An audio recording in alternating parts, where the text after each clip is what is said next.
नमस्कार बच्चों। पिछली क्लास में हमने गोली दर्पण के बारे में पढ़ा हुआ था। गोली दर्पण में दो प्रकार के दर्पण आपको बताए थे मैंने, एक अवतल दर्पण, दूसरा उत्तल दर्पण। अवतल दर्पण वो दर्पण था जिसमें परावर्तक तल अंदर धंसा हुआ तल था। उत्तल दर्पण में परावर्तक तल उभरा हुआ तल था। अब हम लोग दर्पण की गोली दर्पण से संबंधित अन्य परिभाषाओं के बारे में जानेंगे।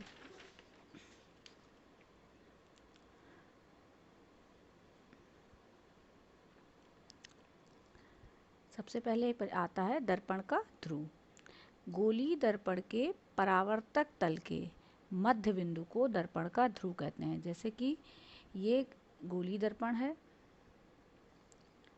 और मान लीजिए गोली दर्पण है ये भी, और इसका परावर्तक तल यानी ये वाला तल, इसका जो मध्य बिंदु है ये बिंदु, इसको हम कहेंगे दर्पण का ध्रुव।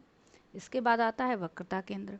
आपको मैंने पहले ही बताया था कि गोली दर्पण किसी खोखले गोले से काटा गया रहता है और उसके किसी एक तल पर पॉलिश की जाती है। यदि अंदर दबे हुए तल पर पॉलिश की तो उभरा हुआ तल परावर्तक तल होगा, और अगर उभरे हुए तल पर पॉलिश की गई तो अंदर दबा हुआ तल परावर्तक तल होगा। तो गोली दर्पण जिस खोखले गोले से काटा गया था, यानी कि कोई एक खोखला गोला था जिससे कि गोली दर्पण को काट के बनाया गया था। तो गोली दर्पण जिस खोखले गोले के गोली पृष्ठ का भाग होता है उसके केंद्र को, वो जो खोखला गोला होगा उसका कोई केंद्र रहा होगा, तो उसी खोखले गोले के केंद्र को दर्पण का वक्रता केंद्र कहते हैं। इसे सी अक्षर से निरूपित करते हैं। यहाँ पर ये ए भी एक दर्पण का भाग है। दोनों दर्पण आपको दिखाए गए हैं। ये अवतल दर्पण है और ये उत्तल दर्पण। तो ये जिस गोले से काटा गया उस गोले का केंद्र था सी, और इसी को हम इस दर्पण का वक्रता केंद्र कहते हैं। ये खोखले गोले का केंद्र था और इसी केंद्र को दर्पण के लिए दर्पण का वक्रता केंद्र कहते हैं। वक्रता केंद्र वास्तव में दर्पण का भाग नहीं होता है, क्योंकि दर्पण केवल इतना है, ए बी परावर्तक तल, ये दर्पण है, और वक्रता केंद्र दर्पण के इस भाग से बाहर स्थित है, इस पृष्ठ से बाहर स्थित है। तो ये खोखले गोले का केंद्र होता है और इसीलिए इसको दर्पण का वक्रता केंद्र, यानी दर्पण का जो ये वक्र है, ये वक्र भाग है, दर्पण का जो ये वक्र वाला भाग है इसका ये केंद्र है। यानी यहाँ से दर्पण के किसी भी बिंदु की दूरी हमेशा समान होगी, और ये उस खोखले गोले का केंद्र था और इस दर्पण के परिप्रेक्ष्य में इसको हम वक्रता केंद्र कहेंगे। अवतल दर्पण का वक्रता केंद्र दर्पण के परावर्तक तल के सम्मुख स्थित होता है, सामने स्थित आप देख रहे हैं, यही इसका परावर्तक तल है और इसी तरफ ये दर्पण का वक्रता केंद्र स्थित है। उत्तल दर्पण के लिए परावर्तक तल बाहर उभरा हुआ पृष्ठ ये वाला पृष्ठ है, लेकिन दर्पण का वक्रता केंद्र अंदर की तरफ स्थित है। तो उत्तल दर्पण का वक्रता केंद्र परावर्तक तल के पीछे स्थित होता है, और जबकि अवतल दर्पण का वक्रता केंद्र परावर्तक तल के सामने स्थित होता है। इसके बाद आती है वक्रता त्रिज्या। अभी आपको हमने बताया वक्रता केंद्र के बारे में। अब ये वक्रता केंद्र से जो दर्पण है उसके किसी भी बिंदु के बीच की दूरी, उसको हम कहेंगे वक्रता त्रिज्या। यानी गोली दर्पण जिस गोले का भाग था, इसका जो परावर्तक पृष्ठ है जिस गोले का भाग है उसकी त्रिज्या दर्पण की वक्रता त्रिज्या कहलाती है। यहाँ चित्र में आप देख सकते हैं, ये अवतल दर्पण के द्वारा इसको समझाया गया है।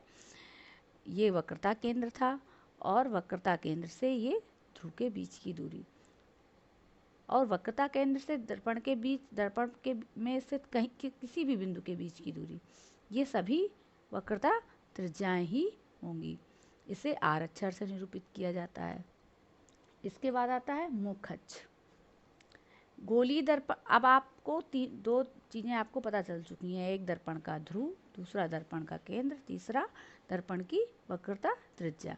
अब दर्पण के वक्रता केंद्र और ध्रुव को मिलाने वाली गुजरने वाली सीधी रेखा, ये कोई, इस रेखा को हम मान लेते हैं, ये वास्तविक रेखा नहीं होती है, इस रेखा को, ये काल्पनिक रेखा है।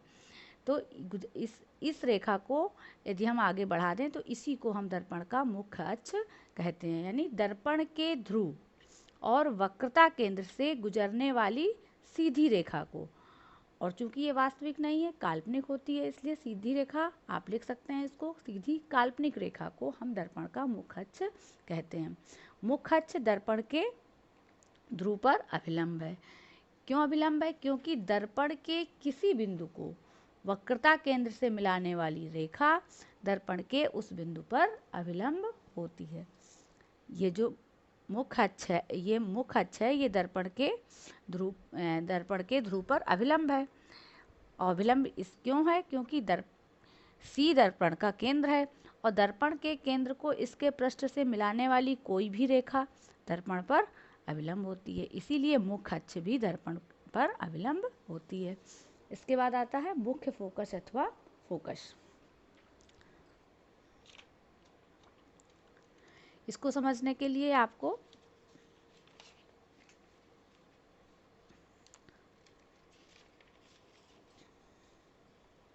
अवतल और उत्तल दर्पण दोनों के लिए अलग अलग समझना पड़ेगा।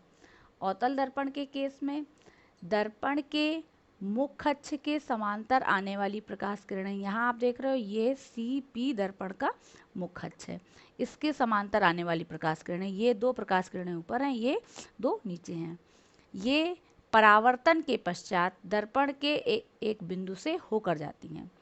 तो अवतल दर्पण में मुख्य अक्ष के समांतर आने वाली प्रकाश किरणें परावर्तन के पश्चात दर्पण के जिस बिंदु से होकर जाती हैं उसे दर्पण का मुख्य फोकस कहते हैं। जबकि उत्तल दर्पण में चूंकि फोकस परावर्तक तल के चूंकि वक्रता केंद्र परावर्तक तल के पीछे स्थित होता है, तो ऐसी स्थिति में यहाँ पर क्या होता है, दर्पण के मुख्य अक्ष के समांतर आने वाली प्रकाश किरणें परावर्तन के पश्चात जिस बिंदु से होकर जाती हुई प्रतीत होती हैं। यहाँ पर किरणें वास्तव में इस बिंदु से होकर जाती हैं और उत्तल दर्पण में ये किरणें इस बिंदु से होकर नहीं जाती हैं, इस बिंदु से होकर फैलती हुई, अपसरित होती हुई प्रतीत होती हैं। आप देख रहे हैं यहाँ पे किरणें परावर्तन के पश्चात फैल रही हैं, यहाँ किरणें एक जगह इकट्ठी हो रही हैं, एक बिंदु से होकर जा रही हैं, और यहाँ पर किरणें, अगर इन किरणों को हम पीछे की तरफ बढ़ाएं तो ऐसा लगता है कि ये एक बिंदु से होकर जा रही हैं। वास्तव में ये यहाँ से होकर नहीं जाती हैं, इसलिए इसमें क्या कहेंगे, होकर जाती हुई प्रतीत होती हैं। तो अब उत्तल दर्पण और अवतल दर्पण के लिए फोकस की परिभाषा क्या हुई, कैसे आप समझेंगे इसको? गोलीय दर्पण के मुख्य अक्ष के समांतर आपतित किरणें दर्पण से परावर्तन के पश्चात मुख्य अक्ष पर स्थित जिस बिंदु से होकर जाती हैं, अवतल दर्पण में होकर जाती हैं, अथवा जिस बिंदु से अपसरित होती हुई प्रतीत होती हैं, ये उत्तल दर्पण में है, उस बिंदु को दर्पण का मुख्य फोकस कहते हैं। इसके बाद आता है फोकस दूरी।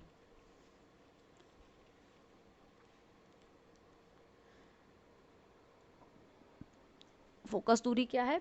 गोलीय दर्पण के ध्रुव और मुख्य फोकस के बीच की दूरी। अवतल दर्पण में इस चित्र में आप देख सकते हैं कि PF और यहाँ पर उत्तल दर्पण के लिए PF।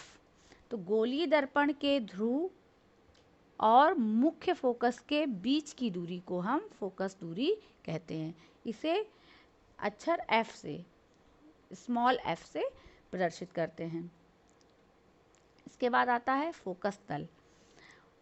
फोकस तल क्या है? ये फोकस तल भी काल्पनिक ही है।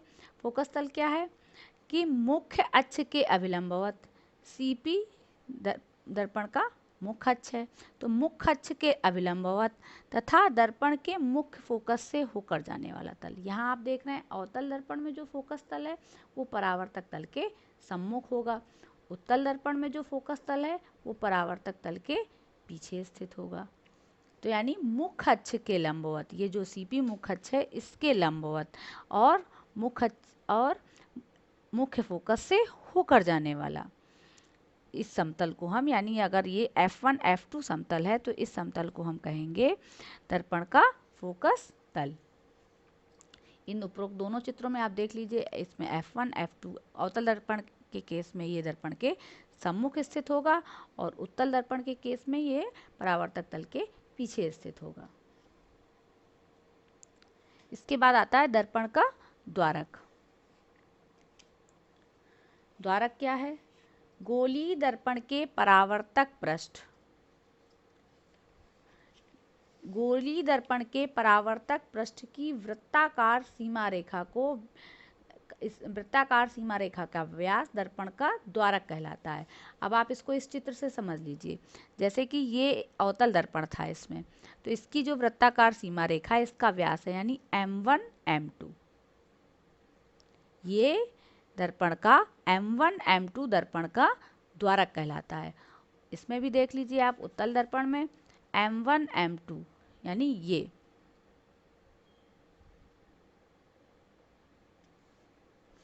M1 M2 ये दर्पण का द्वारक कहलाता है।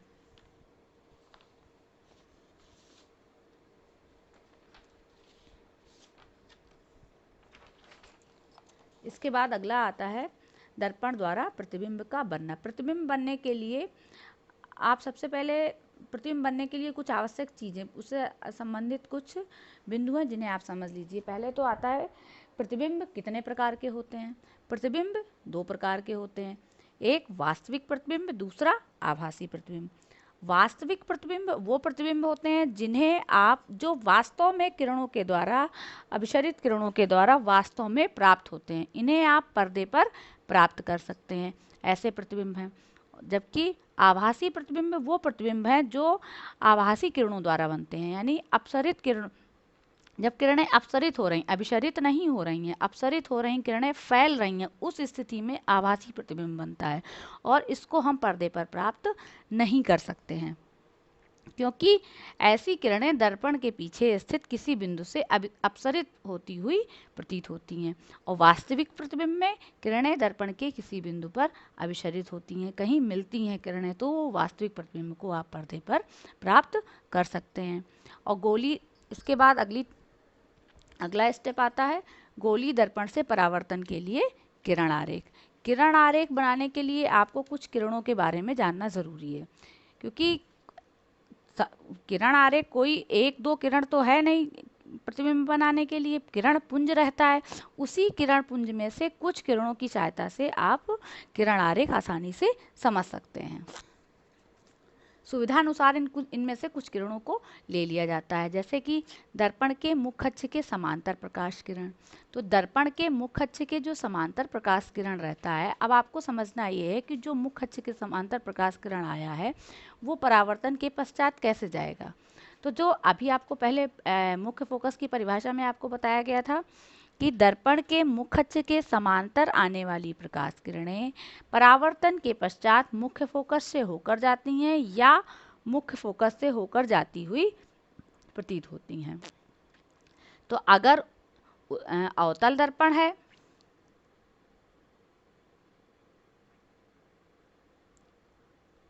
अगर अवतल दर्पण है तो किरणें मुख्य फोकस से होकर जाएंगी, और यदि दर्पण उत्तल है तो किरणें मुख्य फोकस से होकर जाती हुई प्रतीत होंगी।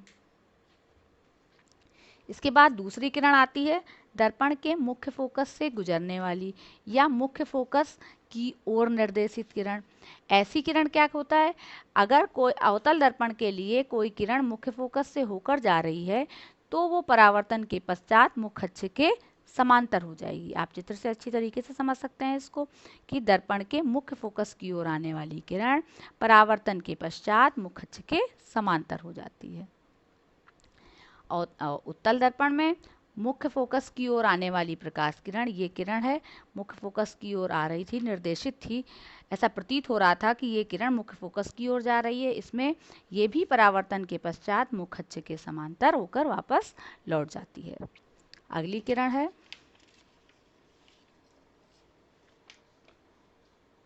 दर्पण के वक्रता केंद्र से गुजरने वाली या वक्रता केंद्र की ओर निर्देशित किरण। अवतल दर्पण में दर्पण के वक्रता केंद्र से होकर जाने वाली किरण होगी। तो इसमें क्या है, ये किरण अपना मार्ग परिवर्तित नहीं करती है। जिस मार्ग पर आई है, यानी ये वक्रता केंद्र से होकर आई है, तो वापस वक्रता केंद्र की तरफ ही वापस चली जाएगी। और उत्तल दर्पण में ये वक्रता केंद्र की तरफ निर्देशित होगी। वास्तव में तो ये इधर नहीं आ रही है, लेकिन ये इसका झुकाव कुछ इस तरीके से होगा कि ये किरण वक्रता केंद्र की तरफ निर्देशित होगी। तो ये किरण भी परावर्तन के पश्चात अपने उसी मार्ग पर वापस लौट जाएगी। अगली किरण आती है दर्पण के ध्रुव की ओर मुख अक्ष से तिर्यक दिशा में आपतित किरण, यानी कोई ऐसी किरण जो ध्रुव की ओर आपतित है। दर्पण का ध्रुव है, ध्रुव की ओर आपतित किरण है। ये किरण क्या है? और एक बात आपको और याद रखनी है, ये सारी किरणें परावर्तन के नियमों का पूर्णतः पालन करती हैं, यानी इनमें आपतन कोण परावर्तन कोण के बराबर होता है। अभिलंब आपतन कोण, आपतित किरण, परावर्तित किरण और अभिलंब तीनों एक ही तल में होते हैं। दर्पण के ध्रुव की ओर आने वाली किरण, जैसे इस चित्र में अवतल दर्पण के लिए ये किरण दर्पण के ध्रुव की ओर आ रही, तो ये परावर्तन के पश्चात उतने ही कोण से, यानी जो आपतन कोण था उतने ही कोण से दूसरी दिशा में वापस मुख अक्ष के नीचे से वापस चली जाएगी। उत्तल दर्पण में भी ये किरण इस तरीके से आएगी, जितने कोण के साथ ये आ रही थी, ध्रुव की तरफ आपतित थी, तो परावर्तन के पश्चात मुख अक्ष से नीचे दूसरी दिशा में यानी आपतन कोण परावर्तन कोण के बराबर होगा और उतने ही एंगल से वापस चली जाएगी।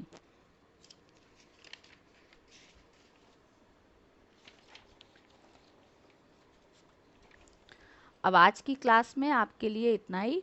अगली क्लास में हम आरेखों का बनना समझेंगे। अवतल दर्पण द्वारा के द्वारा प्रतिबिंब का बनना और उत्तल दर्पण के द्वारा प्रतिबिंब का बनना, इनके बारे में हम अध्ययन करेंगे। और एक ज़रूरी चीज़ आपको बताना है कि साइंस और मैथ्स के और लेक्चर देखने के लिए आप लोग डिस्क्रिप्शन सेक्शन में जाकर वहाँ दिए गए लिंक में क्लिक करके देख सकते हैं। अगर किसी के पास, वैसे तो मैंने आप लोगों को भेजा हुआ है, लेकिन अगर किसी के पास एनसीईआरटी साइंस की क्लास 10th की बुक नहीं है, तो वो लिंक भी डिस्क्रिप्शन सेक्शन में दिया गया है। आप वहाँ जाकर बुक को डाउनलोड कर सकते हैं। धन्यवाद।